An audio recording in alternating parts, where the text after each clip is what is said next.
I'll say a little something.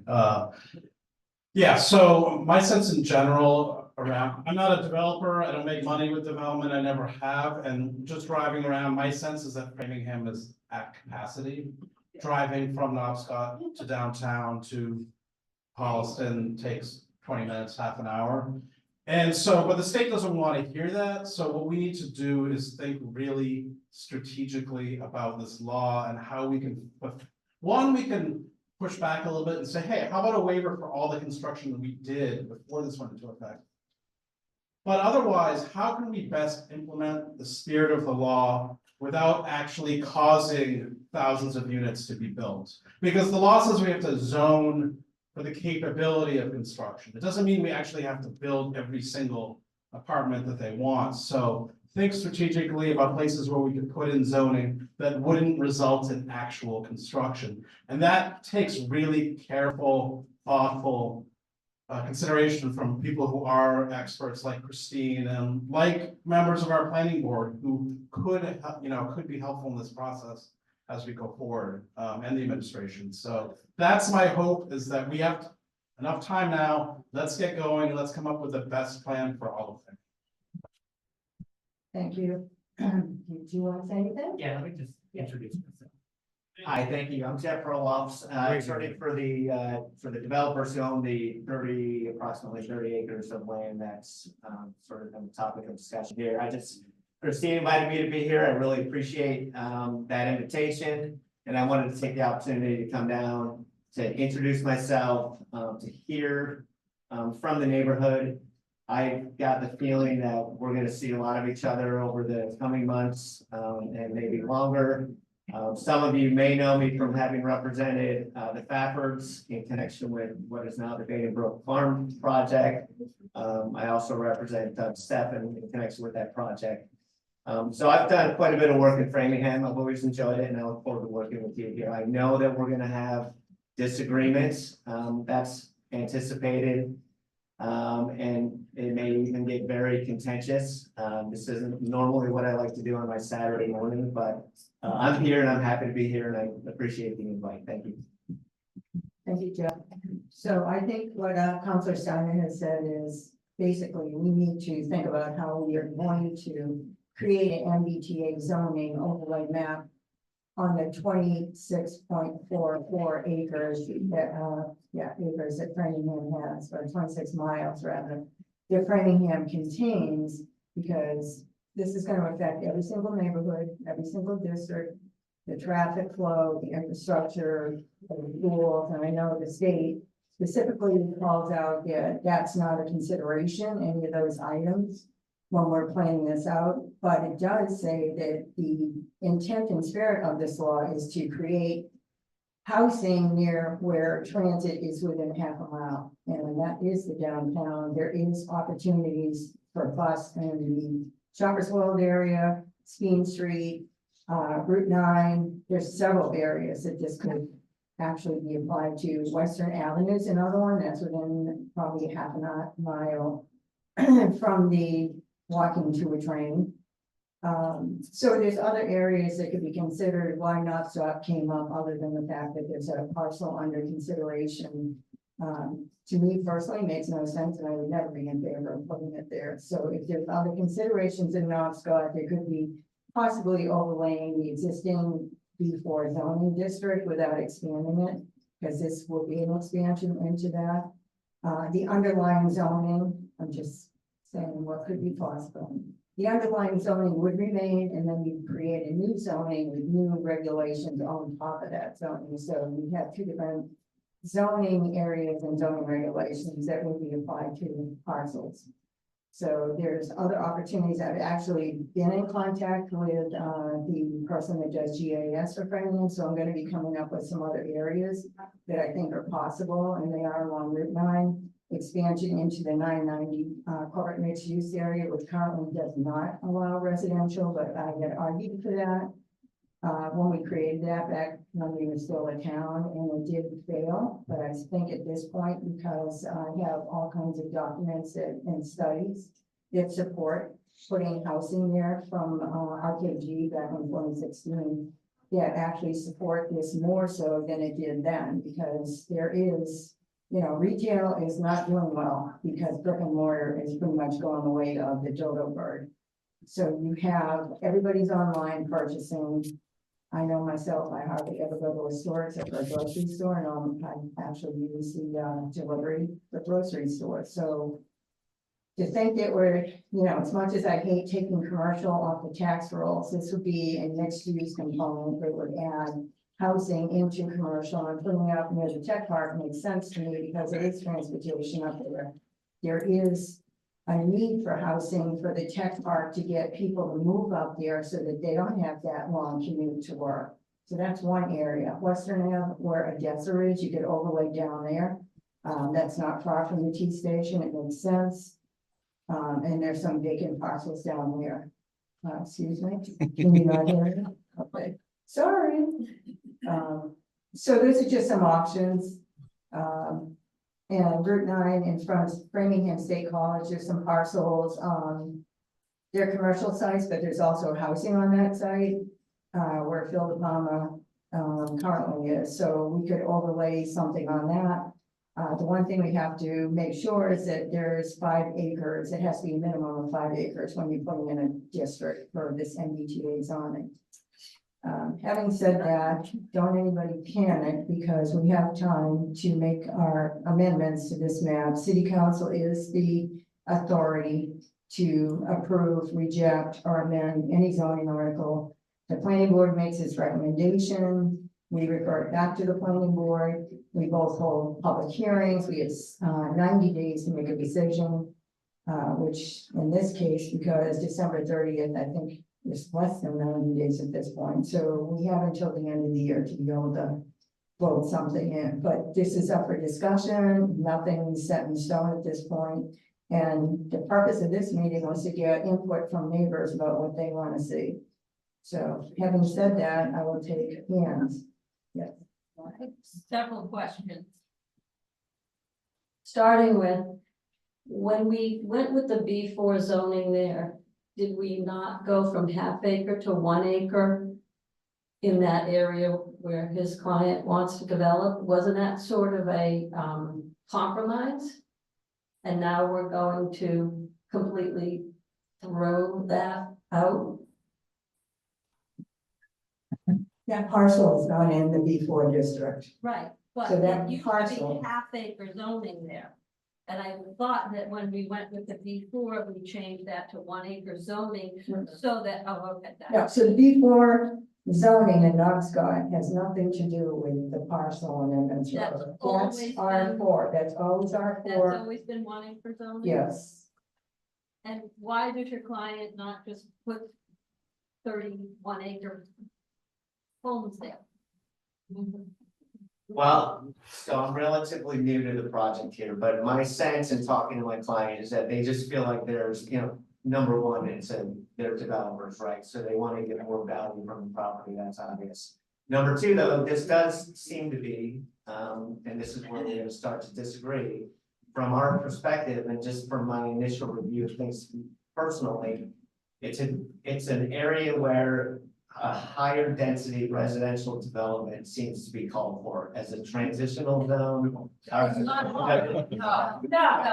just answering the question. I don't expect you to agree with this. 200 yards up the road, there's a farm. It's not a densely populated area. Okay, It's a farm right on the corner, Gennardi Road. I hear you. I hear you loud and clear. I'm trying to answer, I'm trying to give you my client's perspective you asked for, so. Can Yes. I throw one more sentence in? I don't even need that thing, okay? In addition. Okay. Just to respond to this, Mary Beth Croce, Barbara Luso's sister, we're complicit. I'm sure you guys already know, because you live here, there's already way too much traffic in the Nobscot area. We did agree to the 150 unit building across the street. It was replacing a blighted plaza, and I never had a problem with that. It's not even built, it's not even populated. We don't even know what that's going to do to the traffic in Nobscot, which is already horrendous. We were supposed to get one more traffic lane right where they managed to plop a big ass CVS with no room for a traffic lane. We haven't even absorbed what's being built right now to even consider putting more units in the vicinity of this intersection is ludicrous. Yes. Agree. Okay.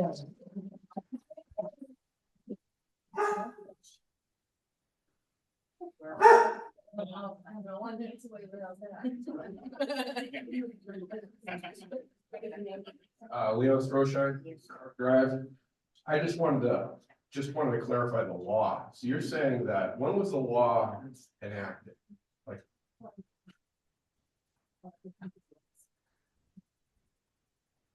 Because.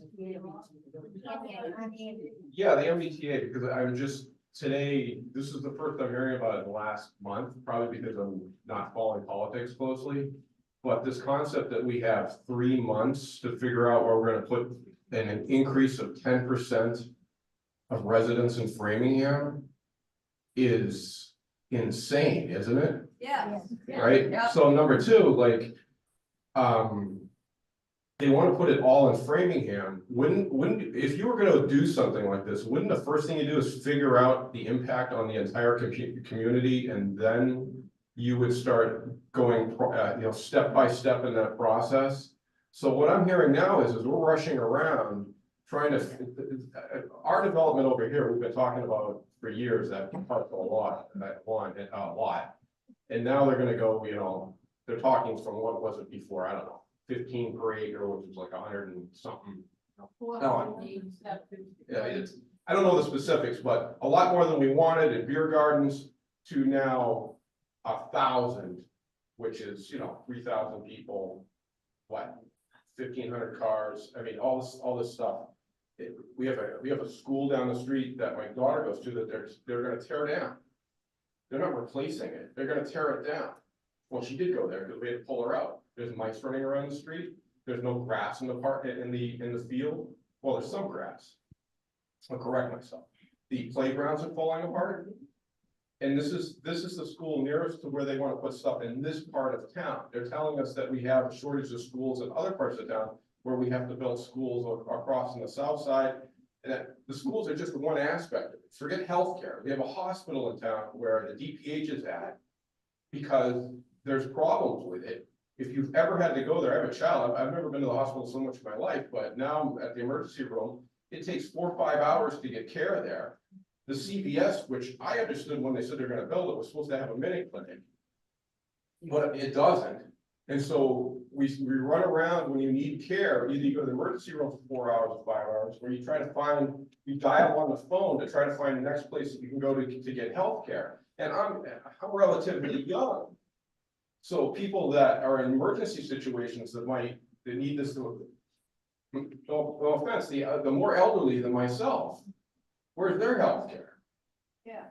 You know what I mean? That's important for that. So this is all part of where you would be evaluating the city, or a city now. And we would say, well, if we're gonna add people, why, first of all, you say, why are we gonna add people? We need to add people in the community? Is that what we need?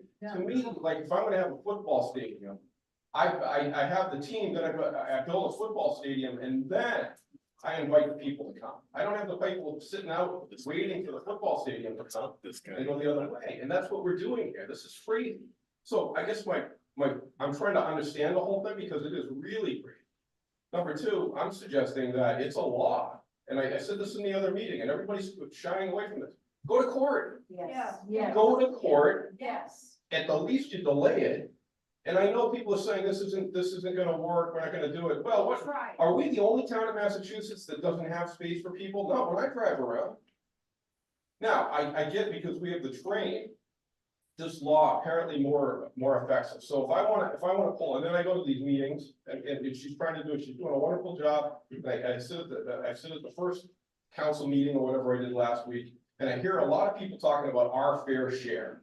And they're bidding one end of the town against the other, well, you can't put it here or there. Well, when I listen to this law, and it says it's for traffic, and we can't talk about traffic, then anybody with half common sense says we can't get almost further away from public transportation than we are in this end of town. right? I mean, my post guy won't put my package on my doorstep because I'm rural. The federal government thinks I'm rural, sir. That's the reality of it. Now, whether that's a yard or 100 yards away from where this thing's gonna go, that's the reality of what goes on down here. Why should this community be like the other part of town, you know, for that? So that's another argument with it. I don't like being told that I'm against the town. If I have half a brain in my head, I say, you wanna build lots of people to take the train and bus, put them next to the train and the bus, where they can walk to all the services. No, first we're gonna build the houses, then we're gonna build stuff for people to walk to? I'm Are we sorry, gonna build the hospitals? can we move on, because there's a lot of people that wanna say. Sorry, it's just trying to make I sense. know, but, you know, there's so many people who wanna say things. Like, So how about discussing the fact that it's not even zoned yet? nothing's on yet. Right, so Correct. why can't we fight that from happening? Who changes the zoning? The city council. Okay, so if we stop the zoning from changing and keep it as residential zoning, they put in houses there, not a complex. So would you like to speak more? That's all I wanna say. That would solve the problem for the Nobscot. This is too much for the entire town. We need more help. So, Councilor, thank you for your support, and I have three questions. The first is, understanding the MBTA communities law. So my reading on that from the text itself is that Framingham has to establish at least one district of reasonable size, which multifamily housing is permitted as of right. The state has determined that's 50 acres for Framingham. Our current zoning, as I understand it, meets that requirement. We had the opportunity to submit an application to the state to confirm that that has happened, that we currently are in compliance. So my first question is, has that been submitted and what was the response? The director of the economic development department submitted that way back at I think the beginning of the year. So we're in temporary, or the end of last year, so we're in temporary compliance, but we have to have a firm plan that's voted and adopted by December 30th of this year. So the MBTA zoning law got enacted, I think, in 2022. It got revised in 23. The regulations changed, do you know? I think it was 2020, the regulations came out. Yeah, well- And then the regulations were revised last August. Right, but, But I think. so the latest rendition is 2023. In the mid-2023, they actually changed the regulations. There are 177 communities that are affected by this, so we're not the only ones. And it depends on how close how many transit you have and how many acres you have. Right now, there's 270 acres downtown. So originally, when I was the chair of the planning board, we created the CB district because we knew this law was going to be enacted. The purpose of that was to be in compliance ahead of the game, but then the rules changed in 2023. So this is where we're at right now. So we have to come up with areas that make sense for transportation to downsize vehicles. Because part of the whole sense of this ordinance or this law is to get rid of vehicles. The state wants us to depend on public transportation. In Nobscot, that's not possible. There is no public transportation out here. It's just gonna add the. Right, so we'll add vehicles. What was your other question? So to continue that, so I'm a little confused, because if we're in Temporary. temporary compliance with our current zoning, No, with a conceptual plan, not with the existing zoning. so my question is, the existing zoning compliant, have we asked that No. question? And can you point to where in the law we would then be out of compliance? So what is the minimum amount that we would have to do to become compliant? We have to create 4,355 more units. Where is that in the law? It's, if There is a chart on the MBTA Community Act. You can find it online, and it outlines every single community, what they're responsible for creating, how many units. Sorry, this is feedback, and the percentage that we have to put in. So the state, what?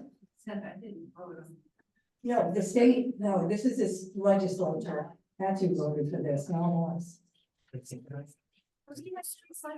Okay. Yeah, just responding to that question, is let me just point out that, so my client has really nothing to do with this MBTA, state law or even the local, efforts by Framingham, but I think, and this is just my gross understanding, is that the existing zoning in Framingham doesn't qualify, probably because it doesn't allow multifamily housing in these areas by right. I think there are special permit requirements. I may be wrong about that, but. You are wrong on that. Okay. We have an area downtown. Okay, so I would suggest you talk to the planning department, because I'm sure they've contemplated qualifying what they can from the existing zone. So I don't know any more than that. So one thing about by right too, by right means that there is no discretionary permits by the planning board or any other agency. If the city council was that authority for doing the permitting, which we could be, then we wouldn't be able to have any discretionary ability to make changes or to say no. By right means that all you're simply reviewing is a site plan. You're reviewing the height, the dimensional regulations, the access and egress, the parking, the circulation, end of story. Everything else is open, you know, whatever the zoning is created. If you're putting in multifamily at 30 units per acre, they can do whatever they want. They can put in apartments, they can put in townhouses, condos, whatever. If you add commercial to that component, then you're opening up a bigger door to more issues in a very dense residential neighborhood. So I definitely am not in favor of adding any commercial component or changing the height requirements. All that would have to be done on the MBTA zoning. What the economic development director has said is he's down zoning, but in fact, this is up zoning.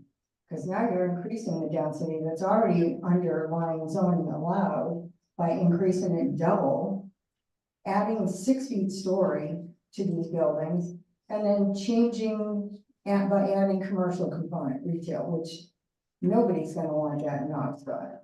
So I just think the whole site is inappropriate for this type of development because there is no transportation. It isn't in the spirit or intent of this law. And there's other areas in Framingham that we can be looking at, you know, that makes sense. So, Mr. Chasen. Thank you, Herb Jason here. So the city council has before it a proposal that includes over 1,100 units right there on Edmonds and Edgell. All right, so my question is, Ms. Long, you're going to make a proposal to the city council to probably reject that thing that's in front of them. The question is, the big question is, you're going to suggest 0 units for here, I'm assuming, and then to make up the rest of it in other areas of town. So please discuss your proposal to the council. So I don't have a fixed proposal yet, but we talked about this Tuesday night on the city council.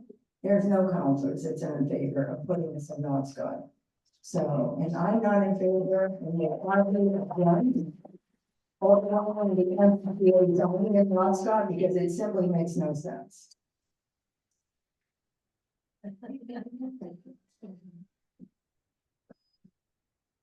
If we were to, then this is if.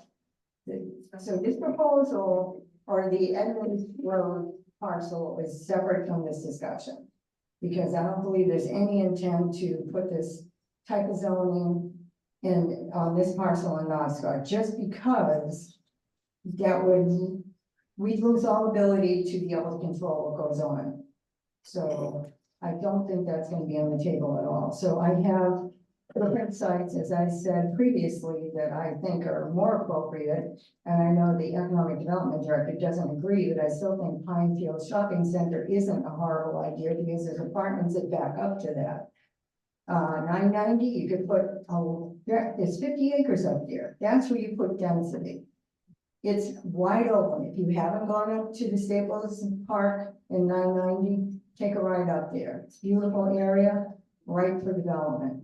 And nothing's been going on there. There's a lot of blighted, empty office space. Stable came in a few years back when we created the corporate mixed use zoning, and we did it specifically to help them to redevelop, to put mixed use up there. But unfortunately, again, town meeting didn't agree with putting residential, but everything else is allowed on that property, including height, density, and all the things that MBTA zoning requires, not to mention the fact that there is an MBTA parking orders, MWRT out there. So that actually is a perfect site for this.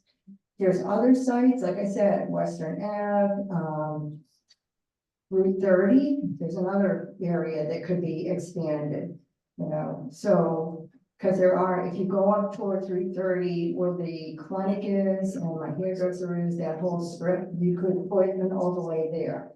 So, I mean, there's so many options, I don't understand why none of those were ever discussed. But I am coming up with several options, there's gonna be 4 planning and zoning meetings starting next Wednesday.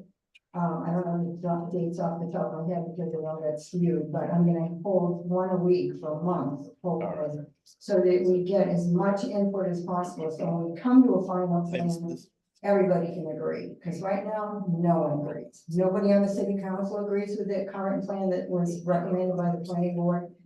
In fact, we did not vote to send it to the planning board. Nobody took a vote on Tuesday. That still has to be done. So the planning board can't hold a public hearing until the city council refers it to them for a public hearing. At that same time, the city council will eventually, we can either do it concurrently or so we can hold a public hearing at the same time or not as the planning board. So we have 90 days to make a decision from the date that the public hearing is open. There's a 2-week advertising requirement. So for the planning board to hold a public hearing, they would have been able, they can't do that until the planning board, until the city council refers the article back to the planning board for public hearing. So it would be 2 weeks from whenever you guys meet. So, We've got it scheduled for. yeah, but you can't because we did not vote to have. It may be a tentative schedule. It's on the schedule. Yeah, I know, it's tentatively scheduled for the 17th. Whether or not, I did ask the city solicitor for an opinion on that, because I know for a fact that unless we refer it back to you for public hearing, you can't hold a public hearing, or you can't go and advertise for one. So it might be a week further out, and then that pushes the city council beyond the October 29th date that we tentatively were gonna have a public hearing. So again, from the date of the public hearing, we have 90 days to be discussing this. So it doesn't have to be done in 2 reads, one after the other. This can be, and it's gonna get referred to the planning and zoning subcommittee anyhow in the first read. Christine, could we take one Zoom question? Sure. And can you go on the other, move it a little that way? Because I think when the mic gets close, the camera gets the. Here, I'm gonna do. No, I can just move them. Okay. Yeah, just move over that way a little bit. Thank you. All right, so. Closer to the door. That's right. The door's open. I think Magda has a question. Magda, you should be able to talk and Can you hear me okay? Oh, yeah. All right. So my name is Magda Janis. I live in District 5, so nowhere near Nobscot. My house used to be in District 7. After redistricting, it's different. I haven't moved. all right, Magda, there's too much feedback, so I'm afraid you're gonna have to ask your question in the chat and then we can repeat it in the room. Okay. Turn the microphone off. Turn the microphone off. I'm just afraid all right, we can try that. No, it's because we have the sound on in all the rooms. Oh, okay. We can try one more time. Mag- Okay. Is it better? Yes. I will speak slower, but I'm trying to make a point. I've read a lot of different things. I've interacted with a lot of people who seem to know quite a bit about the law. I believe Mitchell from Planning Board, but I might have the name wrong. He took time to explain things, some of the details of the law. I guess a question or a point is, what are we going to lose as a community if we do not comply with the law? I spoke to the mayor, I asked that question. Unfortunately, it was at the end of the meeting where we ran out of time and I didn't get follow-up questions, but his answer was, there are grants that we will not be getting. Somebody found the document and posted it on Facebook, I believe yesterday. I read most of it. It looks like the grant, one grant that is associated with that specific law is up to 5 million for the community. So it's up to 5 million. It's not 5 million. You have to apply for it. It's available for, I believe, 3 years. The deadline to apply for it for the 25-26 fiscal year is January 15th. So if we make a decision as a community that we're going along with the law and we'll change the zoning, do we have enough time to apply for it? The problem that gentleman from the planning board brought up is that our community, the entire Framingham, has restrictions on what the sizes of apartments and how many can be built in any of the areas, which happen to contradict the law. This is why some of our currently built apartment buildings in downtown and other areas could not be counted because they limited to how many things can be built and what size they can be built. So there is a lot of details that have been either overlooked or missed, at least in my opinion, from where I'm sitting, where I'm reading it. So if the only carrot that the state is dangling in front of our community and other communities is that up to 5 million, if we meet all of the requirements, so it could possibly not happen. And also if we meet the deadlines, which possibly might also not happen, is the whole thing worth following through? I understand it's a law, but if the only reason that we need to follow it is to get that up to 5 million for 3 years, that can only be used immediately next to development that was rezoned. So it's not money we can use for roads in our entire city. It's not money that we can use to improve other things in the city. It's money that would be used only for the projects that are immediately next to the newly zoned areas. I am a little bit confused about why we need to go ahead and rezone half of our city where we've already met more than enough, although not by the details of the law. We need to figure out how it's going to hit pocketbook of people who live in Framingham, who are single-family homeowners and small businesses. Having more people might affect small businesses positively. They might get more business. But if our taxes go up to the astronomical sum that for some people might be causing them to move out, is all of this worth the trouble? Can somebody in our government run the numbers and figure out whether we really need to follow the law, or can we forego the grants that might not cover up the additional expense, which is more money in the budget for schools, more money for police department, firefighters, ambulances, and fixing our roads. And those are just the basics. I actually have to go to work. I appreciate opportunity to speak. Again, I already live in the area where the traffic is bad, and I understand all the implications. I just want to know if the city council and the mayor can figure out the numbers dollar-wise, whether this is actually something we have to do, or can we take a chance and say, no, thank you. Okay, thank you, Magda. Thank you.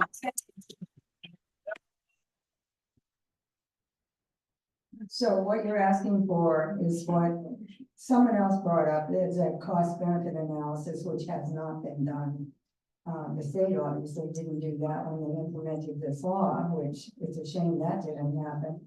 As far as not being able to overlay the existing districts, I don't believe that's true, because the MBTA zoning would be an entirely new overlay district, and you would put in the requirements for that district overlay that simply would just be in addition to what's existing. So if you wanted to do an overlay district, then you put in that you could allow any number of bedrooms, you could allow the density, so, but it still wouldn't affect the underlying zoning if someone wanted to opt to use that. So I don't believe that argument that we can't use existing areas that are already zoned for this as an overlay, as long as we create the ordinance language and dimensional regulations and height regulations and everything else that is required by the law.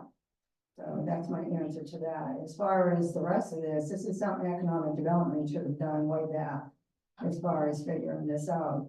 I don't think that the city council is in favor of rejecting this, because we have people on the council that don't think it's worth going there. They think we should just comply. So I don't know if you can convince city councilors of that, but that's my take on the meeting we had Tuesday, that there's not a real appetite for trying to get a waiver. We actually are waiting to see what happens with Milton, because that court action should be, I believe the decision's supposed to be handed down this week coming up. Supposedly it was last week, now it's next week. It should be interesting to find out what happens with Milton, whether they win that case or not, which honestly, I think it's doubtful. So, because it is a state law. Okay. Just a quick question.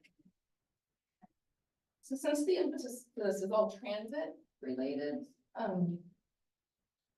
wouldn't it make sense to your ducks in a row and have a study of having the effects on the transit, get a transit study for this area and all of Framingham, what this is gonna do to the community transit wise? How are the people gonna get to work from this area of town or another area? But also, most important, I'm always gonna go for the kids is the school buses. We already can't get our kids to school. When they level Hemingway or any other school are gonna level eventually, where are all these kids, especially all these extra kids, gonna go? We already have kids that won't go to school. We have a real problem in Framingham. So where is that study? Because I don't think we should be adding to this unless that is resolved. Transit is a major issue. It just, that needs to be a study that could form an extension maybe to this, getting things pushed off for a while until it's actually done. Yeah, the whole point is transit is my.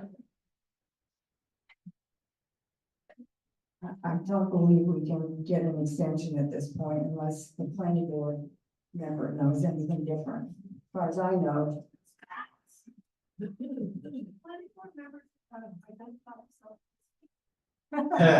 Hey, Mitch. I'm sitting near the door. Mitchell Latore. Somebody brought up Hemingway, so I just wanted to mention that for those of you who are concerned about our schools, I know that there's definitely a plan, a hope to build a Southside Elementary School. And there's been some talk that, Hemingway wouldn't be there or would be replaced by something, but I don't think we should take that for granted. I would like to see Hemingway rebuilt as an elementary school. We already know the plaza's gonna have new residents with kids. There may be more development at some point, and in any case, I know people in our neighborhood, they want to go to Hemingway, they want to go to Dunning, and they're at capacity, so they end up being bused across town. And so I just, let's not take that for granted. Let's fight for keeping Hemingway where it is and rebuilding it to serve the neighborhood. Yeah, and I agree with that, because the talk on the street is that they wanted to rip down Hemingway and replace it by putting the school over on Bethany property and then turning that into a, preschool or, pre-K, which makes no sense to me. I live right behind it. That is my district. I can, I'm on Hemingway, so that school is important. I moved for that school. So 30 years ago. Because I have a daughter with special needs that they had the best program. So I would not, that school removed and turned into a pre-K.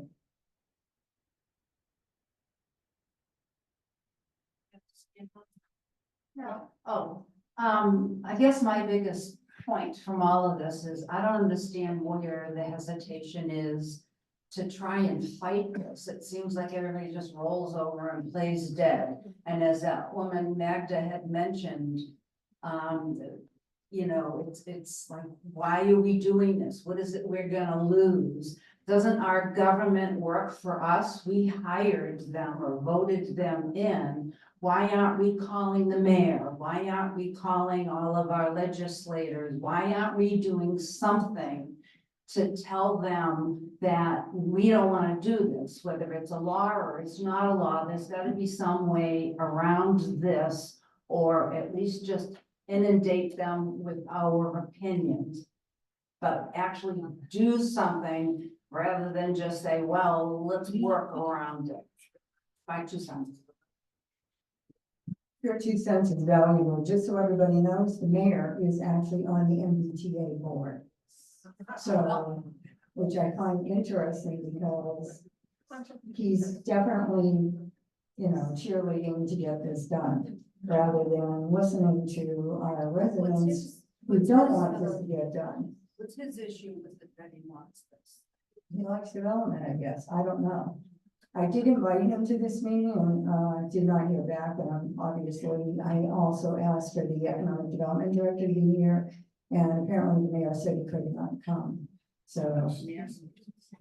So Christine, could we take one more Zoom Yes. question and then we'll maybe go back and forth? we'll go back to Zoom, and then I'll go back. Try and keep the questions brief, because I know there's a lot of hands raised in the room too.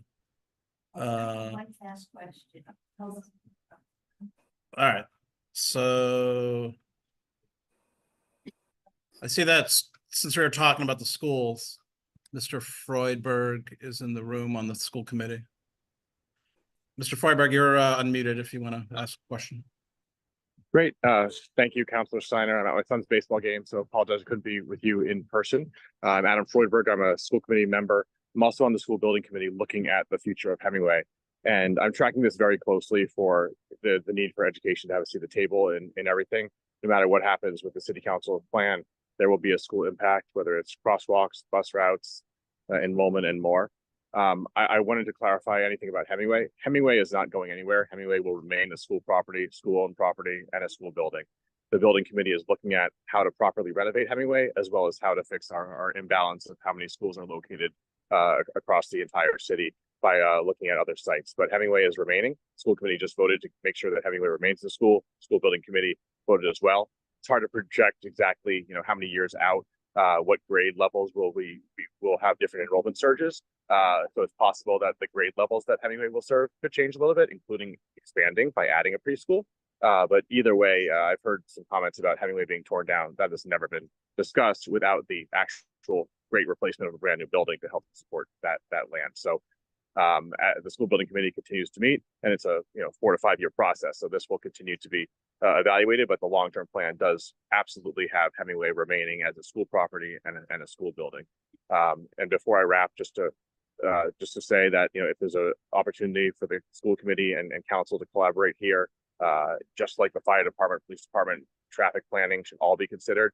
The schools need to have an important seat at the table, and I'm not sure if that's there as aggressively as it needs to be, because what we're talking about doing needs a 2030 plan, a 2040 plan. And we're only seeming to talk about how to comply by a December deadline, when it really needs to be about the master plan and a great long-term plan that has balance for everything, including if you do need to comply fully with the state or if there's a reasonable balance. So I'll close by just thanking Councilor Long, Councilor Steiner, Councilor Ward as well for being here and really tackling this. I think the next few weeks are going to be really critical. And thank you for being here. Hope that helps. Thank you. Thank you. Council Ward here? I think he's in the Zoom. Oh, he is. Yeah. Did Council Ward want to say anything? We can, if he raises his hand, I'll let you know. All right. Why don't we go back to the room? Okay.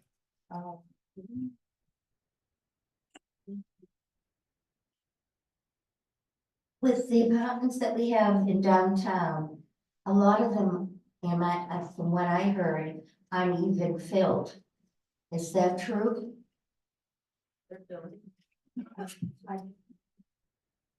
I do not have that answer. Do you? I Hold on. I don't. So you, but zoning board.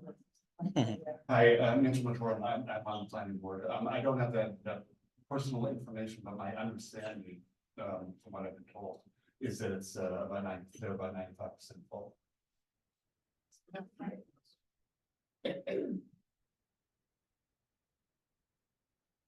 I'm wondering whether, oh, Janice McDonald, I live on Carter Drive. I'm wondering whether the accessory dwelling program could even be considered as part of this. No. Yeah. Okay, the other thing is that it's not north versus south, in my opinion. I'm just appalled at the enormity of the buildings that were built in South Framingham.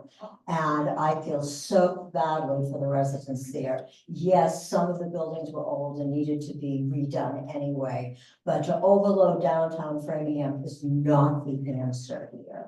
And the other thing is, where on earth are we coming from, where I had thought that the parcel that we're talking about, with this gentleman, he's representing the owners, was supposed to be R4. So would there have to be a bylaw or a zoning change for it to become an apartment, like a mixed use type? Okay, all right. So in order to do that, then who makes that decision?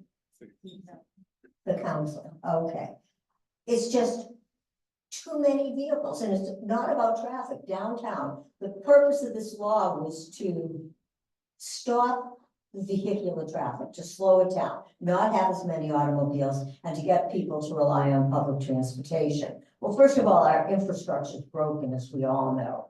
And to try to rely on reliable public transportation, it doesn't exist. And anybody who takes the train can attest to that. So there's so many components of this. We're being so rushed into making a decision by the end of the year. And there has to be some type of appeal that we can put in saying, we're not ready. We don't want to give you a blank check and agree to change our zoning when we don't know what you're going to want to do there or make us do. So let's find a way to put a halt or slow down on this till we get some really reasonable answers. That's all. Thank you. Christine, we got Thank you. 2 in Zoom, and then maybe we can go to the back of the room, because I know there's some people. All right, so we'll go to Councilor Ward, and then I see Mr. Doobie is waiting as well. Councilor Ward, should be able to unmute. Good morning, everyone. Can you hear me? Yeah. Where'd you go? Coming through Yes, loud and we can clear? hear you. Okay, great. Well, first of all, thank you, Christine, Councilor Long, and Councilor Steiner for organizing this meeting. Sorry I can't be there in person. I do have a 11-month-old here at home who's currently napping, but requires me to stay here. I really appreciate hearing from everyone, hearing the comments, and hearing the constructive criticism around how we move forward with this. I don't have much to add other than what I contributed at the city council meeting this week, which is that the current proposal and plan is not acceptable. And there's going to be some work that needs to be done to get to a point where we have something we can work with. I'm looking forward to that process. Looking forward to hearing from the community, and encourage you to come to all the planning and zoning meetings this month, as well as the city council and planning board meetings. I'm not in favor of not complying. I'm just in favor of finding compliance that, you know, puts housing near public transit and along roads and in communities that can handle increased housing. And I will just say, I know we're talking a lot about the change in zoning. Just because we're changing zoning, in some places it means housing is imminent. In some places, I think it's just creating underlying opportunities. So anyway, long story short, I appreciate hearing from everyone, and I'll continue to listen for the rest of the meeting today. Thanks all. Thank you. And then we have Dan. Can you hear me okay? Yes, we can hear you. All right, Councilor Long, this is a long time trying to get through. So here I go with my iPad. I don't want to repeat everything that people have already said. So I just got a couple of observations listening to the last town council meeting. I'm a little bit of a realist in all this. So to me, it does look like the town council, mayor are going to move forward with a plan. The question is, what does the plan look like? And listening to all the other residents of the city, they're all upset at loading the units in their neck of the woods, just as we are in our neck of the woods. And there's a big appetite to kind of spread it around, whether we like it or not. It does feel like the town council will put something in Nobscot, whether we like it or not. Because if you take it out of Nobscot, you got to put it somewhere else. And my sense in listening to the councils, other than the three that are on this call, it does look to me that there's more appetite with the other councilors to move forward, including Nobscot. So that's an observation I have.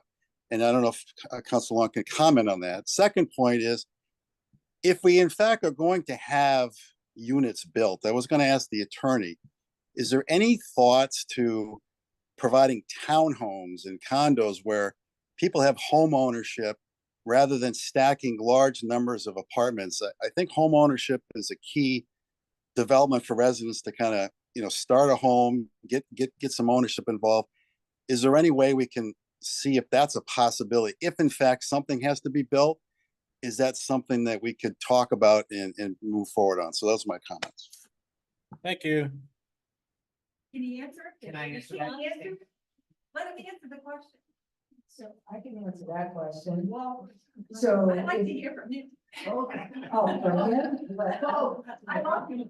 But Thank you. Yes, I mean, from what I've heard from my client, they are receptive to lots of different possibilities. And they didn't hire me to come in and dictate a plan or try to present something specific and get approval.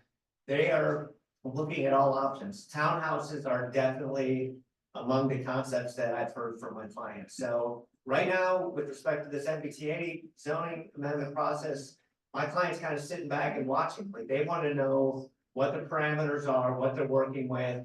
And if what they're hearing through this process is townhomes and home ownership are better than other options. Obviously, you have concerns about traffic in schools and visual impacts, I'm sure. So they want to gather all this information and they want to collaborate with the city as best they can. So townhouses, home ownership, definitely on the table. So let me just clarify, MBTA zoning is by right. Currently, we have special permits on this parcel, on any parcel in the northwest quadrant. That would be 1 acre R4, would be by discretionary permit. If we were to adopt MBTA zoning on that parcel, that all goes away. So a developer can come in and say, yeah, we'll build townhouses, we'll build condos, make you happy, but as soon as the law gets passed, all bets are off. They can come in with anything they want and there's nothing you can do about it. That you lose all control over that property. So this is why I don't think that Nobscot is an appropriate area for this type of zoning. However, if the development, obviously this isn't gonna go away. So a zoning change of minor sorts might be required on that parcel, but certainly not something that's gonna be a by right zoning change. So we could change the density, we could allow assisted living, which would be a plus on that. And, but apartments, I just wouldn't want to see that maxed out with apartments. So clustered zoning is available. If they needed more units, you could increase the clustered zoning requirements from 15 units to something else, to more dense. But you don't want to be putting 6-story buildings on that site. It's all granite. There's a lot of elevation changes. There's a lot of geographical features that make it difficult to build. And that also is in the MBTA zoning law, FYI. Yeah, you're supposed to be sensitive to certain areas that have geographic issues that are protected wildlife species, conservation land, wetlands. So there are a lot of different caveats in the law that would, exclude certain parcels for certain reasons. I just wanted to clarify that. Back. I'm gonna go back of it. Thank you. I'll be dancing. Thank you, Councilor Long, for your leadership here. I'm Mary Kate Feeney. I'm just gonna stand down the room. I live in Pheasant Hill, so I'm halfway between Nobscot and 990. Just a couple of thoughts. One, putting 7-story apartments or any apartments in Nobscot, and then suggesting also to paper over sections where there will never be and cheating the system are both wrong and the easy way. And we're better than that. Secondly, I'm very excited by the possibility of building up 990, Route 9. If you look at other communities, that's what they're doing. Burlington, Waltham, Newton, they're going to the Route 9 is our best infrastructure. What? Wellesley, yes, Wellesley's doing that. That's where we should be focusing our attention. And I think that that's the right thing for Framingham, is focusing on those same areas. The third point I want to make is that what we're seeing today is a crisis in Framingham where we're not doing our planning and we're not following any of the plans that Framingham has written over the last 20 years. Councilor Long, of course, has been an author of many of them, and they're being ignored. And that's a huge problem, and we need to say better, get better from our government. Fourthly, Nobscot has not been treated well by the city. You know, we don't have that right-hand lane, we don't have that minute clinic. The apartments that are being built here are too close to the road, no bike lanes, all of these things that we've been promised, and then they don't happen. So outside of the MBTA zoning, I have a question for Jeff. Mr. Lawyer, sir. We know that I think we're naive to think that that property is never going to be developed. And as as Dan just said on his call about townhouses, would your client be willing, or would they accept going into a development agreement, which is legal and outlined by the law, with the city of Framingham to hold you accountable to a plan that makes sense for Nobscot and for Framingham that would include townhouses or condos or some sort of home ownership almost? Yes. Great. Thank you very much. To be using you for my show. You said everything I think. So. Christine, You said that. I mean, the devil's in the Yeah, detail. no, you said that. in the back. Well, we are the devil. So. So I just want a clarification on the zoning of that parcel at Nobscot. It can be either 1 acre or cluster zoning at 15 per acre. So even in the current zoning, 450 plus units could go there. Whatever the calculation turns out, minus geography. Well, I don't think that many units will be able to be built there, but I don't know. under the cluster zoning, that basically speaking, the same number of units that you could build by right could be built on the property in a tighter space. And I don't remember, so cluster zoning allows you to shrink things and avoid certain dimensional requirements, but you can't build more units. There may be a density bonus in your provisions, but it's not 15 units per acre calculated over the whole site. It would be within the developable area with an open space requirement. Currently, right now, how many units could go there? So they have to do calculations because you have to take out the setbacks, you have to take out there's gotta be a certain amount of open space allowed on it, there's gotta be roadways, there's all kinds of other things. So short of coming up with a plan that shows you, the potential, My client has done that already.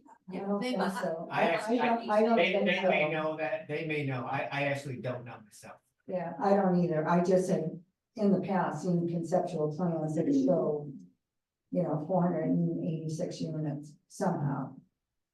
So. Christine, there's a back, gentleman. All the way in the back.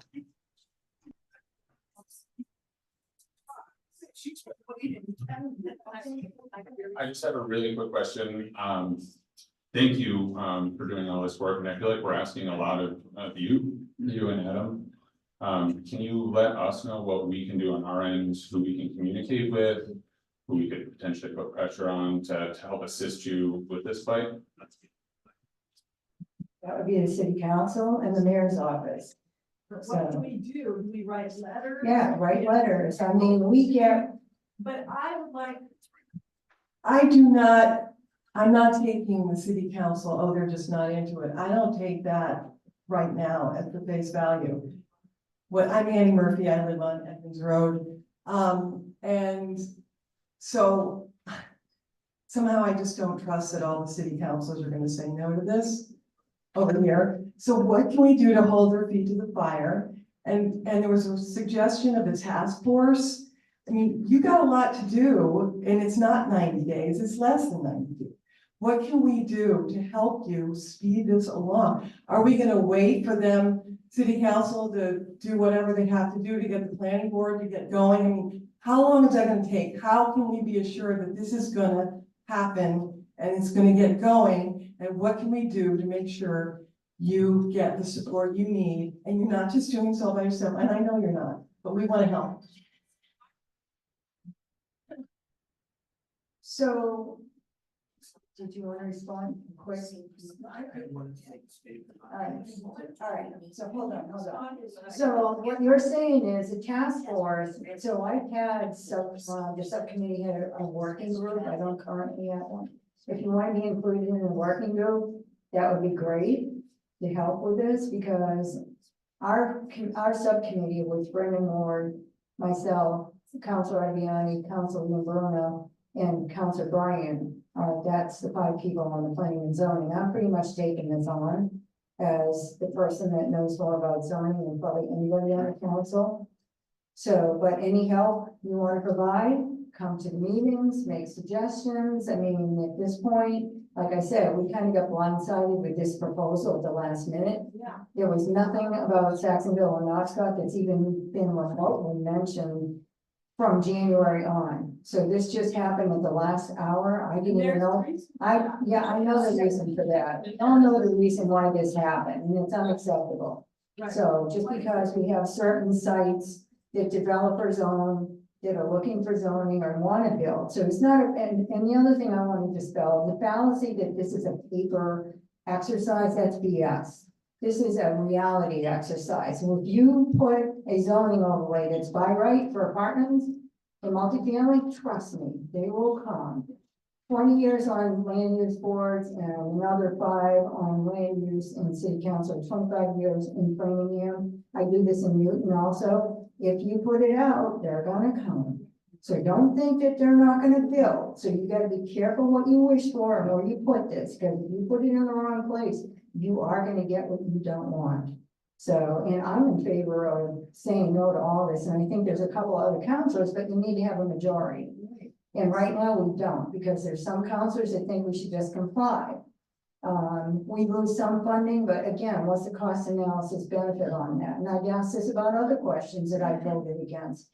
I'm pretty much always the one guy that votes against a lot of things, and everybody else goes along with it. So my suggestion to everybody is there's a lot of, put pressure on the council, put pressure on the mayor, get together, do what we get. We get hundreds of letters. When people are ticked off about something, they do a template letter, a group letter, and everybody starts barraging us with emails, phone calls, text messages, showing up at meetings. That is how you make an impact. Same thing we did when we were on town meeting, and there's a lot of town meeting members in this, former town meeting members here that are listening to this discussion. So it's not over till it's over. So. My name is Elaine Goodman. In terms of lawsuits, there is an interesting lawsuit pending by the town of Rockport. It's a federal case that was filed fairly recently, and they are challenging the law on constitutional grounds. So it is a case to watch, but it will not happen quickly, and I doubt there will be any guidance available to you or to the city councilors before the end of the year when the decisions have to be made. Unfortunately, the lawsuit in Milton may not be terribly helpful either, because it addresses a very narrow question about whether or not their old above ground trolley is a subway within the meaning of the law. So have those issues. But I have a question for you about the downtown. I know we've heard a tremendous amount that it is burdensome. Nobody has really explained, other than general traffic concerns, quite what that means. And the initial interim certificate was based solely on zoning overlay for the downtown. It has now been, in the latest proposal, whittled down to about the minimum, which I believe is about 40% of the housing. So is the current thinking just to keep it at that 40%, or with careful consideration, is there room to bump it up to 45, 50 or something? Northeastern, I believe, was involved in the initial planning or recommendations. Does that team still have any input? Is there an opportunity for them to be involved? So I guess my question is, what is in play in terms of the downtown area? So currently, the zoning downtown is 90 units per acre. The whole exercise of downzoning was to try to take some pressure off of downtown, quote unquote. So, no, I lost my train of thought already. 40%. Oh, so the 40% was determined by the state of Massachusetts. So that number came up depending on how many acres you have, which is 270 acres, and what percentage had to put downtown. So right now, we are required 4,355, but I think the number, what's the number to be exact? It's almost 5,000. That is in the. Yeah, it's in the latest version. It's more like,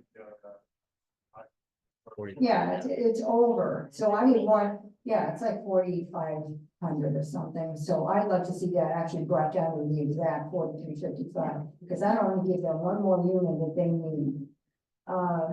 Also, because they want to take pressure off of that, what didn't make sense to me is like 25% goes downtown, but 26% goes to Nobscot? Really? How come we get the bulk of everything and then spread out like 80 units in Saxonville and a couple hundred units here?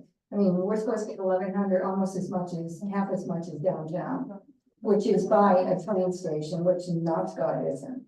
So like I said, this plan will change. There's no way this plan is getting accepted by anybody, regardless of what anybody has thought about accepting. So in the back of the room.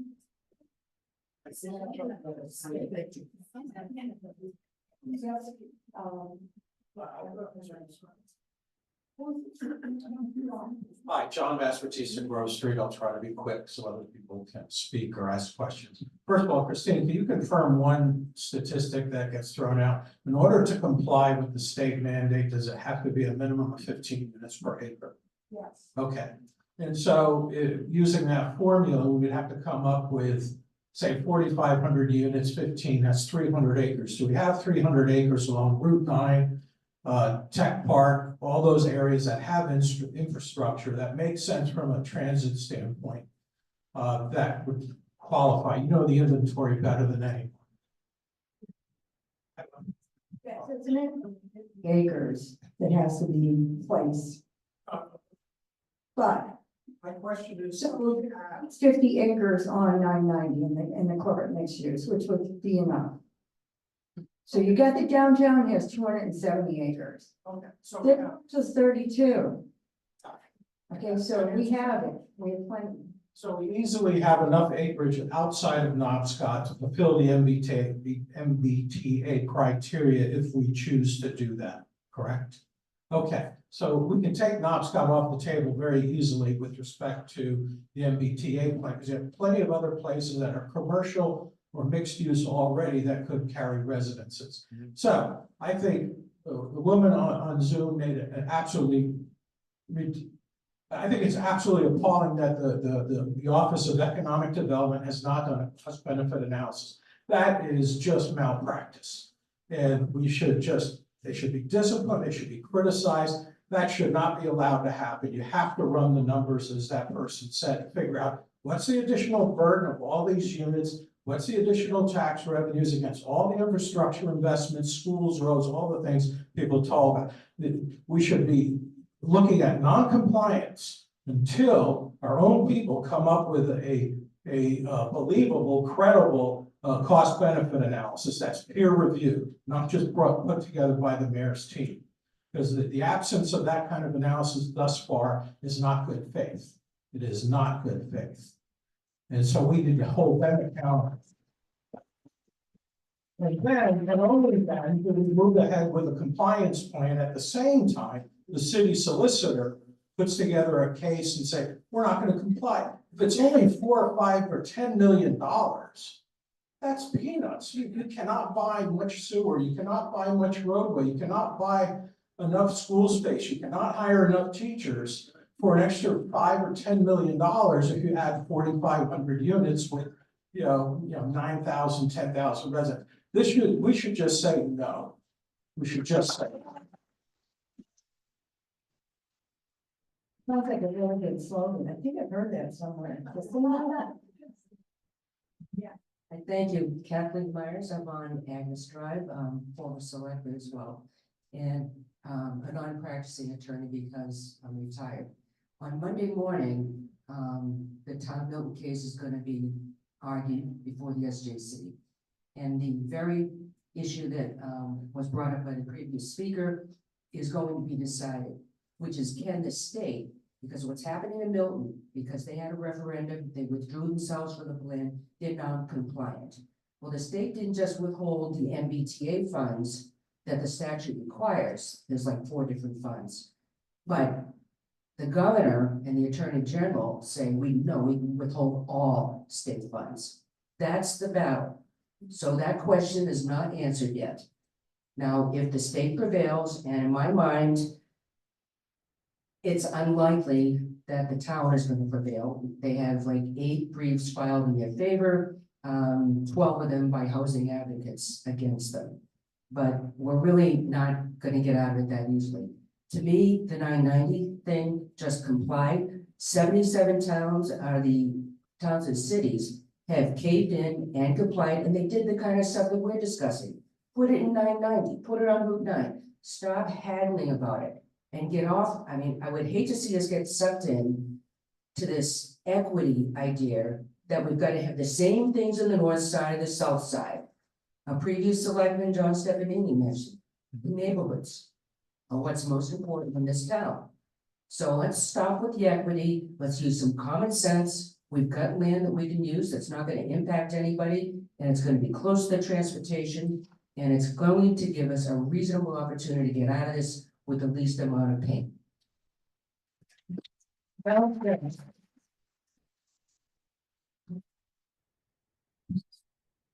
I'm Jim Lillo from Closet Circle. As I mentioned at the city council meeting on Tuesday, I think it was Tuesday, it was Wednesday, just trying to look at alternatives. And I want to understand if city council has the appetite to use the tax rate to discourage future development. My understanding is cities can increase the tax rate on future development because of the cost associated with future development. So we're looking at losing tax revenue by converting commercial properties to residential, which is half the rate. Well, why don't we, nobody in Framingham wants more density. Why don't we consider that all future multi-family housing tax rate is doubled or tripled or quadrupled? There's nothing in the state law, as far as I know, that prevents that. If I'm wrong, I'd like to know. Thank you. And I'd like to know if I'm right, how people feel about increasing property tax rates on future development, not existing houses. So I can actually answer that question because I did ask that question a year ago to the assessor. And no, we can't apply a separate tax rate to their commercial buildings, but they're residential. So there is no, it's against state law. We cannot apply a different tax rate. It has to be the same residential tax rate that the rest of us have on all of these commercial buildings that are apartments. Even though they're residential, they're considered commercial, but they're still taxed at a residential rate. Because I asked that if we could create a separate tax rate just for multi-family apartments, and we said no. According to the internet, we came out with. Well, I'm just telling you what the assessor told me, the assessor should know that, the tax collector. How about if we ask a solicitor to continue? Well, I can ask the question again, but I already got the answer, because that was my thought.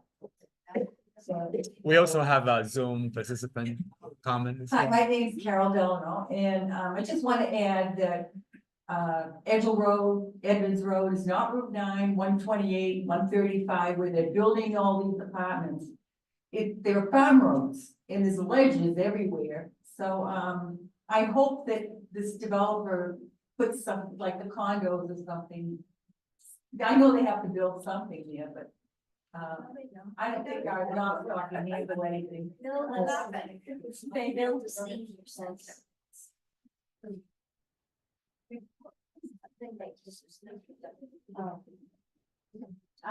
Just a quick thought, if there are towns that are on, also haven't complied yet, is there a reason why we couldn't maybe get in touch with those towns and have maybe a group kind of protest thing against this, or is everybody else complying? So there are a few towns that are joining into the lawsuit, but as our previous speaker in the back, former selectman, has said that those aren't going to be successful. I don't see that as being successful. So the best thing for us to do is try to comply. And again, I don't know why this is so difficult, but 990 is the perfect spot for this. Route 9, you could overlay this along all the apartments on Route 9 or on the Reservoir, Jefferson, that whole area. Believe me, if you're gonna build apartments, you could put it where their existing apartments are and change the zoning for that overlay so that they can increase the density. It's not gonna bother anybody because there are already apartments there, and it gives a lot of those tired old apartment buildings an opportunity to be torn down and rebuilt towards the future. So Route 9, Route 30, 990, the CMU has a strip along Route 9 East. It's up in the 990 corridor. Route 30 has areas that you could use. I mean, this isn't rocket science free. I don't know what's taken so long to come up with this equity stuff, and I agree with Kathy that, you know, this equity's gotta go. We need to find places that make sense in a map for this type of zoning that reduces our traffic, not increases it. All right, Herb Jason again. I would like to get a show of hands to endorse Christine's plan of Route 9, 990, and that. Can we get a show of hands? All right, now, next question. Is there anybody against that idea? Do I see anybody? No, so there's a message. Nope. Anybody in? Well, that's another question, but at least Christine's got a mandate here for. Mr. Sullivan, you want to talk?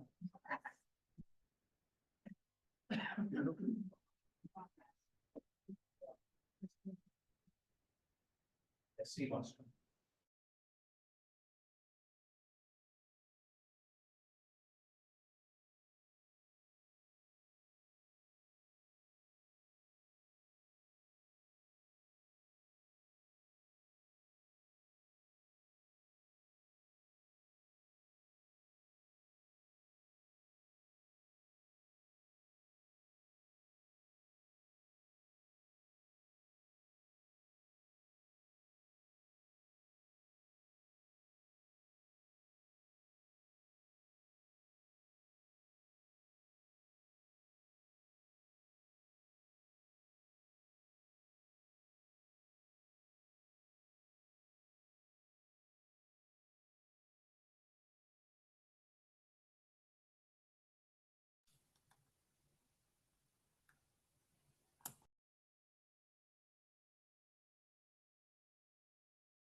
Is the audio muted on Zoom?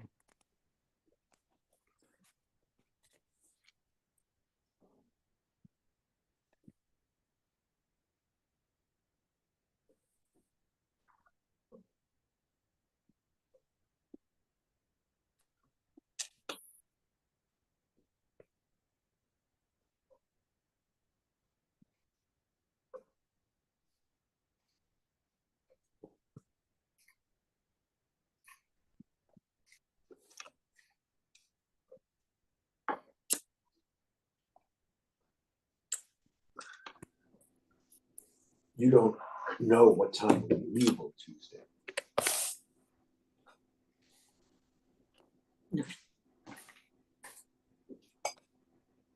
No, well, yep, and Say again? no earlier than 3, I think. Oh, no, earlier than 3. Yeah.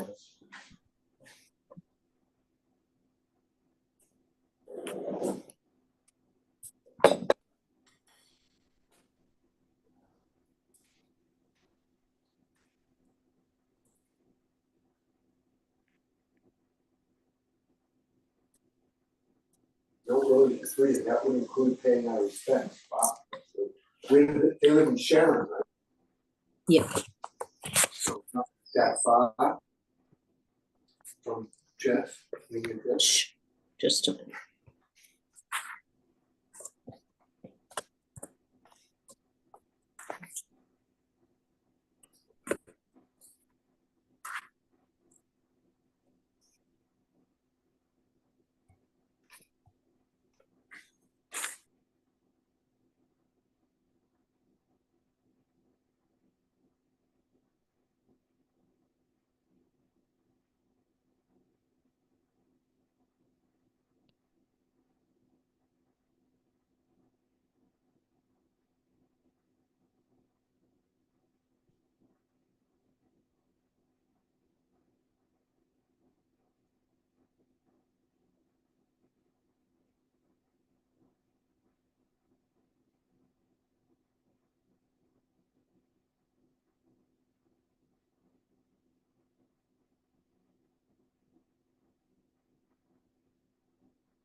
Sir or madam, the chat has been disabled and we can hear nothing from Zoom. Everything is silence.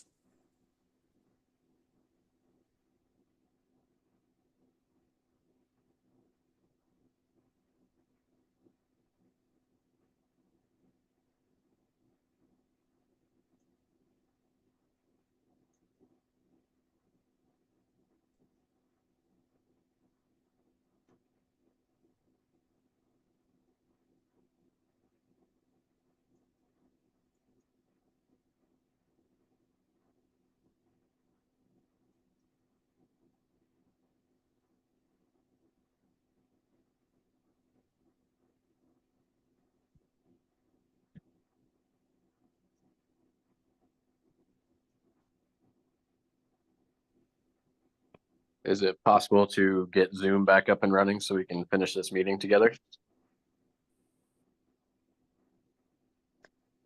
Unfortunately, I think the device that we were getting audio through, the output was muted to avoid echo from an earlier question. So I don't know without chat that there's any way we're going to get the attention of the folks in the room. I have messaged Adam Steiner to let him know there's an audio problem.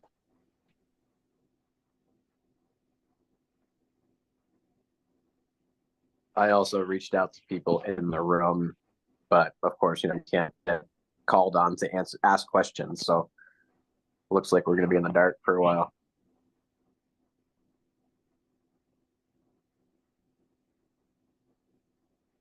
project that Jeff represents.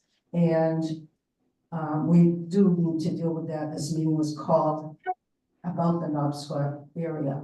And I have a question for Jeff. What is it that the client would like to do up there? We've talked about density and traffic and schools and all that kind of thing. I know when we renovated our house many years ago and had to go before the planning board to move closer to 3 feet beyond our actual border, it was a major issue. This doesn't even, I'm not, sorry. This doesn't even compare to that. And we need to know what's going to happen there in Nobscot, irregardless of the MBTA Act.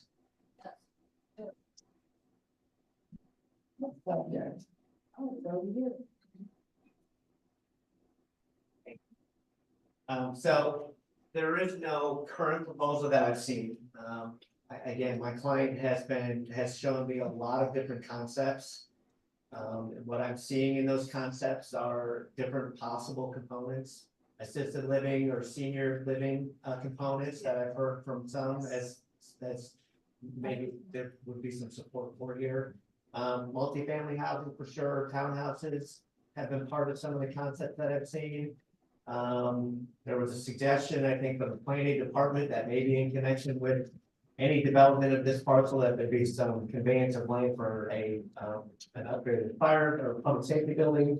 That's, I think, actually within the MBTA zoning provision that is proposed. So there are a lot of different permutations and possibilities. And again, I'm pretty new to the thinking here. I know that you've been at it for a long time with my client. They don't have a specific proposal right now. So if this zoning changes, for example, it's gonna then start evaluating possibilities based upon the zoning that's adopted. If it's not adopted, then we are where we are currently, and it's probably gonna be pulling together some design plans that it would then review with you and with city staff with different possibilities. They want to collaborate. So the question that was asked of me a few minutes ago as to whether my client would be receptive to a development agreement, and I said yes. They've actually proposed that to city staff.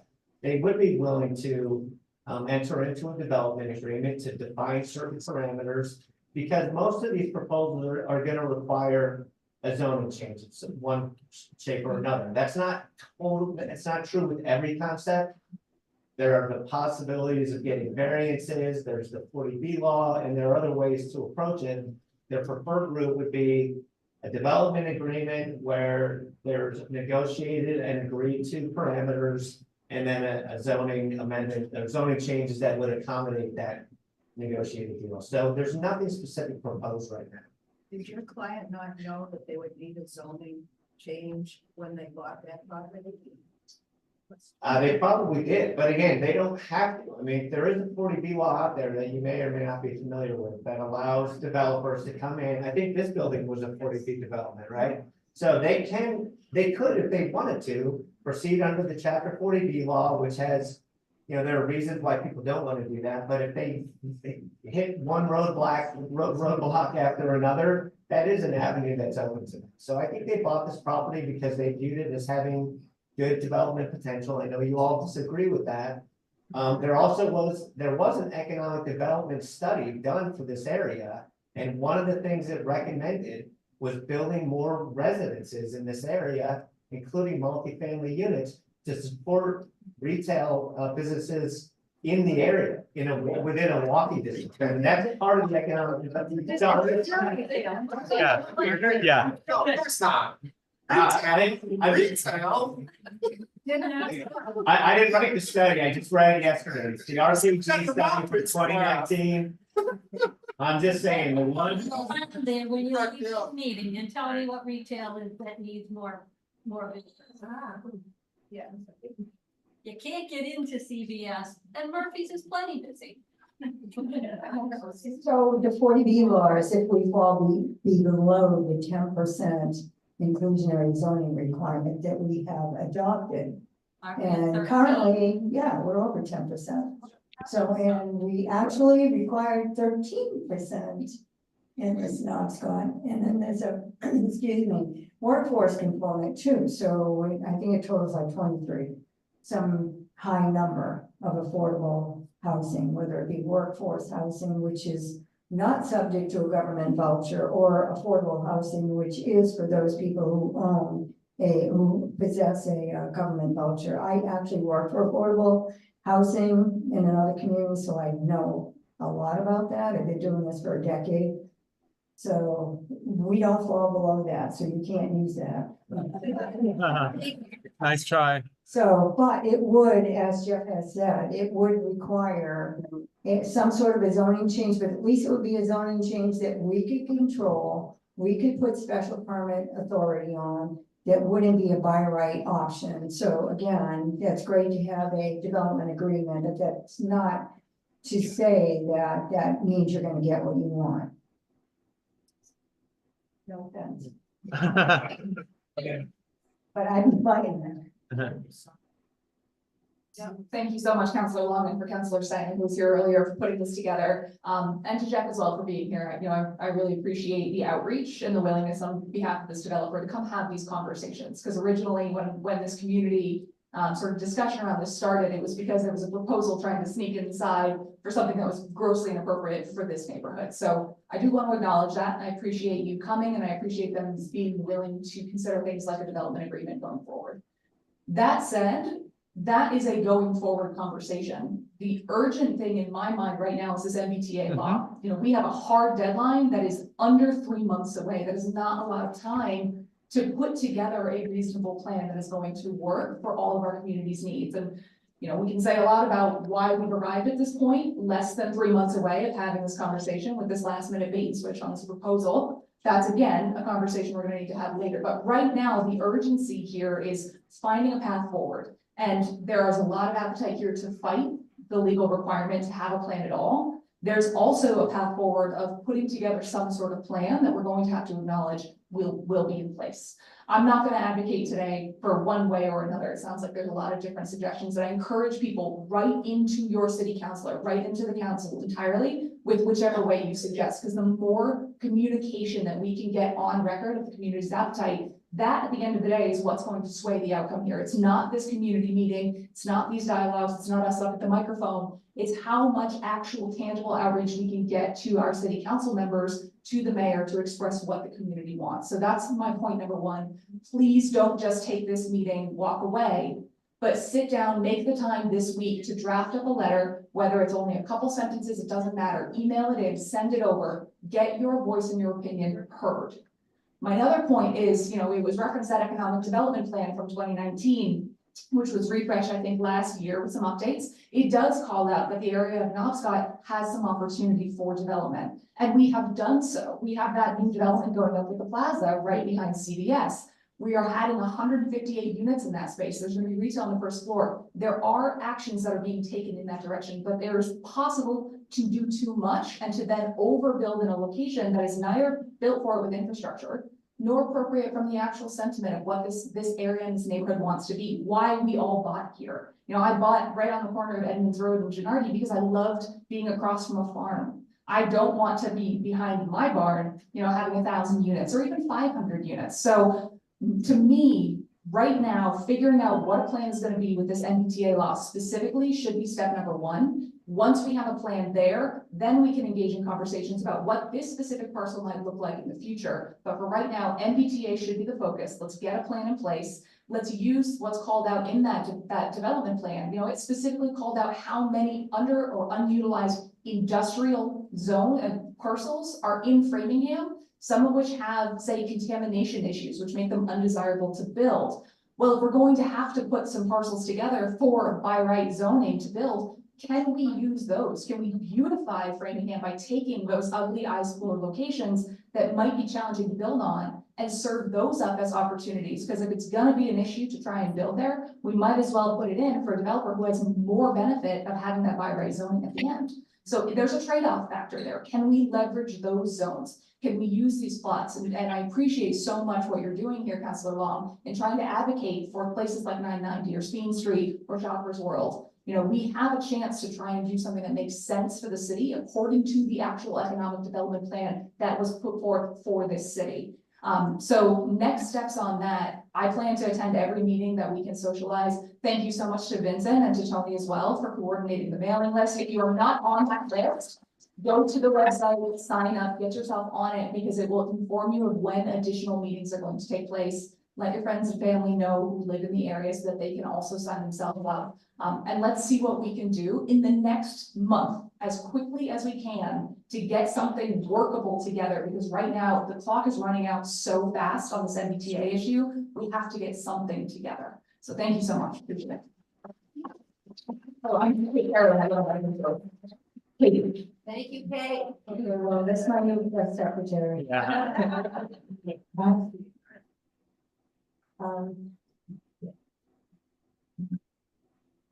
So, John Zombeck at Councilor. I'm gonna ask the question you never asked the butcher about sausage, but like, how is the council going to make this decision? For the MBTA one? Can you walk us through the process and? So what's going to have to happen, and it's already started because I said this at the last city council meeting, is planning and zoning will be holding meetings to change this map to come up with something that we think makes sense for Framingham. During the public hearing process, these are not public hearing, these are public meetings, so everybody's invited from all over the community to come in, give us input, because we want to get this right. Because this is going to affect the entire community. It's not just about Nobscot. It's not about Coburnville. It's not about Pheasant Hill. It's not about Saxonville. This is about all of us and how the community character will end up being changed. One thing I wanted to go back to was this thing about the Northeastern study. So the people in Northeastern, if I'm not mistaken, are students that were doing this study. I think it was students led by a professor. Yeah, students led by a professor. Now, they're not actively working in Framingham, looking in Framingham. We live here. So we all should know what we want, what we don't want, what makes sense, what doesn't make sense.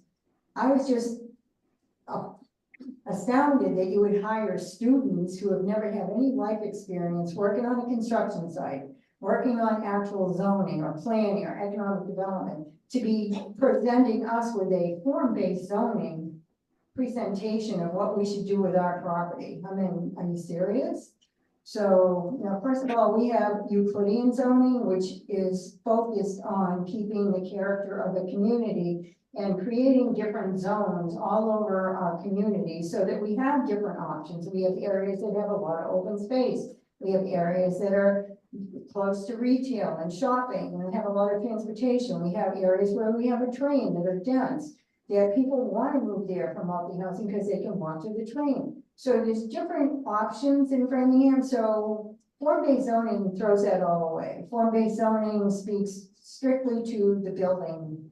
Every building is pretty much the same. So it does not look at community character. It does not look at maintaining the fabric of your community. So that was my first concern with that. And I was told, well, don't worry about that. We're just coming up with a map. But you know, to me, this plan kind of reflects what form-based zoning, because I work in Newton and I'm looking at what's going on in Newton, and people are leaving Newton because it's destroying their community.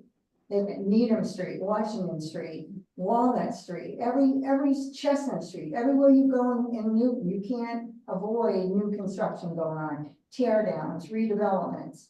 The whole block of Washington Street from Lower Newton Falls from Newtonville going almost to the center is just being decimated. All big buildings going up. So everything is, you know, all the buildings that are being rebuilt, all the old Federalist style homes are being torn down to put in these modern, to me, ugly buildings that are way denser.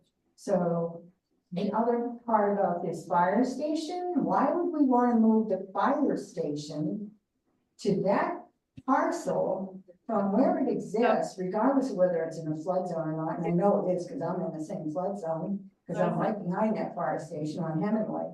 Why in the world would we care that the mayor wants to put the fire station in an area that would be, talk about creating a bigger problem for traffic, putting fire station on a parcel? Where's it gonna exit, and how's it gonna come in and out? What's gonna happen every time the fire? To me, that's just the risk. I would not want to see, and I wouldn't approve anything to put a fire station on that property. That property does not belong, that does not belong in that property. So I just wanted to address that before I go to the next. I saw your pictures from them. Oh, Wow, I'm sorry. process. I'm sorry. You enjoyed it? So we have to come up with this plan. Have to do it, you know, so I'm informally holding regular meetings. We'll go to public hearing. During the public hearing process, that's when everything gets. Oh, God. and voted.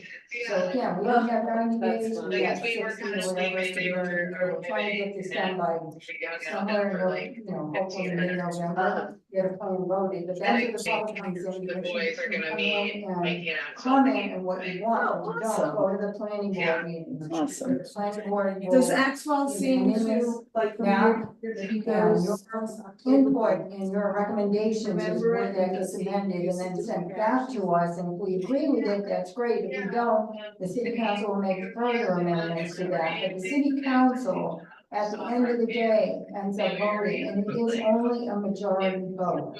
Because You're under on the Zoom. MBTA Can we zoning mute, please? law, they took away the super majority vote, so it used to be Private conversation is going on. Yeah. So that's why this is really Talk important. about Everything has the been dumbed down, simplified to get this passed, whether you like it or not. So again, that's the process. The planning board will hold their hearings, for their planning board hearings. The city council will be holding hearings, come to our meetings. This year. The public This hearing. year. Don't think that, you know, the city council. Yeah. Normally we go multiple times a year. Right. The board gives us. I don't think we will, unless his friends are going and then we want to discuss. Right. Can you mute yourselves if you're on Zoom, And please? but does he seem to enjoy it more as he gets older? Or no? Okay. No, the others, did you? I'm did going your to. sort of feeling, the other zones, that they're having meetings like we're having, how are those meetings going? Well, that was what was interesting, because we never got, nobody reached out to us. So, but I know that Colburnville, they had met over there, and I don't know where else they met. But it seems like there wasn't enough outreach, because this is an important change to our community, so there should have been way more meetings and way more outreach. So I'm just taking it on at this point, because we gotta get this done one way or another. So in the back of the room. I can talk now. I'm Super Grant, I live on Highland Road. The woman who last mentioned a website that you can link to get more information, and you talked about emailing council members. Is there a possibility of one location with all of the email addresses and the websites that can be sent out to people who are accessed? I'm sorry. Yeah. I'm not comfortable giving out email address, but I can help distributing. Yeah, I guess if you're Yeah. saying to reach out to the council members, there's 11 of them, and I think it may be difficult for some people to find all those names and all the, if there's one link last that went out. You can click a button to get all city council. Correct. On the website. So why don't you visit our website? We should have all the information on the website, yeah. And one question, so I went to the meeting, I'm new to this whole thing, Sure. I kind of had my head buried in raising my children, and now my kids are gone, and I live off Edgel up near Route 20, and the traffic in this area is horrendous. I do home care, and I try and drive around the town all day, and it can literally take me a half an hour to get from this area to someone down south, and I appreciate that nobody wants it in their neighborhood. I was a little concerned at the council meeting, because it seemed like some of the council members representing the south side, one of the women was talking about not wanting the 40% in her district. But that's a mandate with this law, so it has to be down there. And then you're looking for taking the other 60% and trying to put them in other areas. I think I'm gonna be unpopular right now, but I feel like it's naive to think nothing is gonna happen to this parcel. And I kind of feel like choose the least of all evils. I would much prefer to have a 400 unit build versus an 1100 unit build. And I don't know, again, I'm new to this, and I don't know a lot, and but if this developer, if they can be locked down and do something sooner rather than later, and already be committed to maybe I'm, I don't know, maybe I'm, sorry. No, you're not understanding. So the MBTA zoning, the way this current proposal is, would double that to 1,100 units. It would allow commercial, allow a height increase, it would allow a lot of things that we don't want. So we're not saying that we may not, we're probably gonna have to entertain some sort of other zoning change aside from this. This proposal should not be even involved with that. I invited Jeff because I knew the neighborhood was gonna be here and it was his opportunity to let you know, he's now representing the developers and they're interested in hearing what the neighborhood wants and what they don't want. Before it was like, you're getting this whether you like it or not. Now it's like, hey, we're gonna play ball. So. Christine, let me ask you, are you personally in favor of rejecting the MBTA zone? I don't like it, but. Would you vote to just reject it?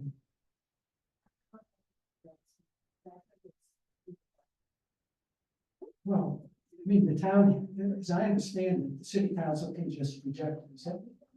Okay, so would you reject it? Okay, so, and John was making the point before, until an economic analysis is done, we don't have the data, we don't have enough knowledge to know whether or not to reject it, but why give up right now on the idea? And then the other question I have is Adam still here? No. Which specific councilors might be convinced to vote to reject it? And those are the people where we should be focusing our efforts in trying to campaign to get those people to vote against it. If it turns out that that's, the best alternative. I mean, I hear everybody in the town saying, we don't want it here, we don't want it here, we don't want it here. So if the whole town is saying, we don't want it here, why are we buying into this? Why are we letting the MBTA cram 4,000 units down our throat when we just built 3,000 units in the last few years?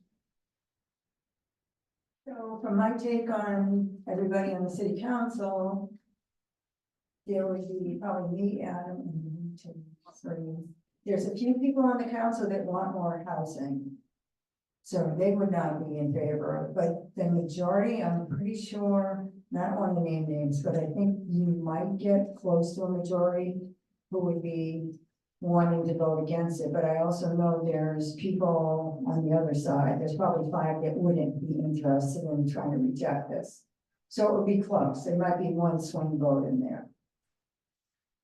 That's my take on it. I mean, offline, I've heard, oh, we want to reject it. And then we go to meetings like, no, we got to do this. So I don't know.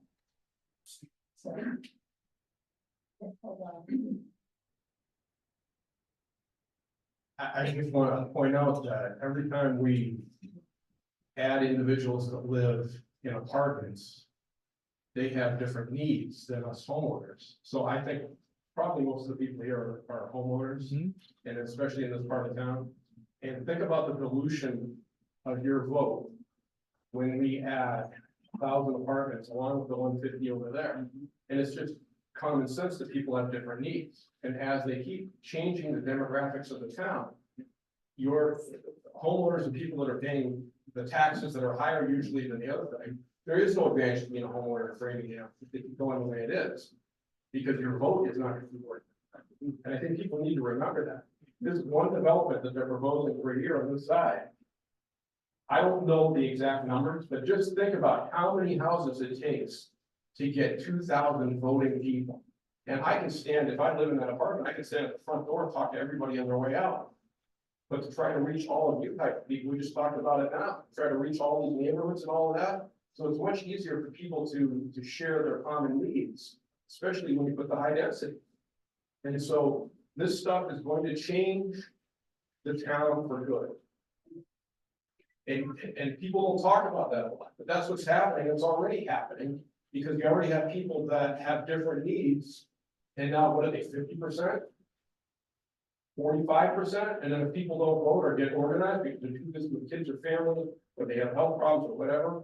So think about that. You're permanently changing this town. The whole reason we grew up here, the whole reason we came here, that's the reality. And that's why I'm saying, like he said, I'm saying no. Because we can't dilute it any further, not put it over here or put it there or whatever. You gotta stand up and tell the state that we've had enough here. And so even if we lose, it buys time, it sends a message, and maybe other people get some strength, stand up, maybe they're going to, what do you call it, I'm not a lawyer, class such a once, and they're saying, oh, we're gonna lose the money and everything else, sometimes you just have to make a stand and lose that. But that's my opinion. Because I don't think there's any other thing that's gonna come with this, they're gonna build a lot of stuff that's gonna change the fabric of the community, period. One other thing that came up relative to this, someone said something about ADUs, accessory dwelling units. There's now another revision that's coming up on that, that's gonna take away any special permit that's on that, and I don't remember if, did you guys put a special permit on ADUs? Cause I voted against that. I don't remember what the status. Yeah, so the state's changing that again, so that it's gonna be even easier to build ADUs, and, you know, accessory dwelling units are supposed to be for like here, but apparently it's gonna end up being apartment cities. So, which is why I voted against the ordinance, so. It was a 10-1-0 vote, so I'm like the outlier on city council that keeps voting against everything. So Central Street, I voted against that, another 10-1-0 vote. Then if you buy an affordable housing unit because somebody thinks they're gonna have a park down there. So there's just a lot of things that aren't making sense to me as a planner and as a zoning person and as a former business owner and homeowner. And to the point of previous speaker, the majority of money for taxes is this end of town. Northwest Quadrant has the biggest tax burden because we have the most expensive properties and we pay the most amount of tax. So, you know, they can say we're NIMBY or whatever, but we're supporting this economy primarily with business owners. There are other areas of Framingham that have high-end taxpayers too, but the bulk is down here. And also for elections, just so you know, District 1, 2, 3, you don't win those districts, you don't win an election. So anyway, any other? Right. Thank you, Christine. I just want to echo something other speaker said, you just alluded to, you know, if you look at Framingham as an enterprise, we're the primary investors. Most of the people here's homes are worth $500,000 or more. There are probably $10 million worth of properties around the Nobscot development alone. And this is just one part of the city. We're all investors. We should not let the state dictate what we do when we believe it's an overreach, or it's a one-size-fits-all that doesn't take into account that there are well-intentioned people in Framingham that know we need more housing. That's a given. And the state is only mandating 40% within the commuter rail half-mile radius, and the other 60% we have to figure out for ourselves. I think we need to pursue parallel paths, figuring out how to comply, but also how to convince the city council people that are in favor of this for good reasons, right? They need more affordable housing, and there are good reasons for that. Let's talk to those city councilors and let's get the mayor's office to come up with a cost benefit analysis, figure out what would we lose if we don't comply versus what we would gain if we do comply. And then figure out, take that to the city councilors that are in favor of this and say, look, here's the deal. You really think this is the best deal for your constituents? It's not, because of this, because of that, because of the other thing. You know, if we can talk to the city council people and say, this is not in your constituents' best interest. We've been doing pretty well on our own by adding thousands of units in the last few years. We don't need the state to come here and tell us how to do it, because we have council people here, we have citizens here that are already doing it without this stick that the state is imposing. So let's figure out how to do it the way we want to do it. And if we think we can do it the way we can do it by compliance, okay. If we don't like that, then let's convince the city council people in favor of this and the mayor why it's not a good deal for us. And as investors in this enterprise we call Framingham, No, we're the stockholders here. We should have the ultimate decision, not the state. And that's just the way it's gonna be. And, you know, sometimes you just gotta play hard.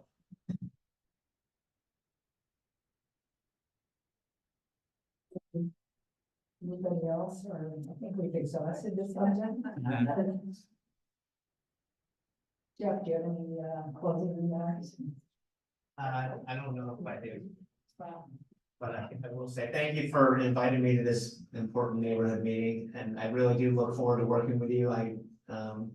I welcome hearing all the concerns, and it was educational for me, so thank you for having me. Thank you. Thank you. Thank you for everybody that took their time out today on a Saturday, which I'm sure there's other things you prefer to be doing, but I appreciate everybody's input, and contact all your city councilors. Hi. Planning board. 58 mayor. Drive, and I'm on your email, but I need to sign. I sign, get gold. Okay, actually, he just left. So for those of you who need it, leave me, yeah. Yeah, so we actually have more than 50 we're gonna distribute, but this meeting kind of ran at this point, so. So your email.